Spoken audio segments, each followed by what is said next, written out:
রহিম মিয়া দিনমজুর। প্রতিদিনের রোজগারে সংসার চলে।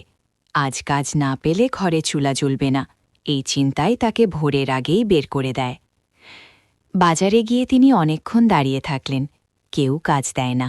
একসময় একজন ডেকে বলল, এট নামাতে পারবা? রহিম মিয়া ক্লান্ত গলায় বললেন, পারব ভাই, যত কষ্টই হোক। সারাদিন রোদে পুড়ে ঘামে ভিজে কাজ করলেন তিনি। হাতের তালুতে ফোঁস ভরে গেল, তবুও থামলেন না, কারণ তার মনে শুধু একটাই চিন্তা, আজ আমার বাচ্চারা যেন না খেয়ে না থাকে। সন্ধ্যায় তিনি অল্প কিছু টাকা হাতে পেলেন। সেই টাকা দিয়ে চাল, ডাল আর একটু সবজি কিনলেন। বাড়ি ফিরতে সুমন দৌড়ে এসে জড়িয়ে ধরল, বাবা, আজ কি আনছ? রহিম মিয়া হাসলেন, আজ ভাত হবে, পেট ভরে খাবা। রিমি খুশিতে লাফিয়ে উঠল। তাদের সেই ছোট্ট হাসিই রহিম মিয়ার সব কষ্ট ভুলিয়ে দিল।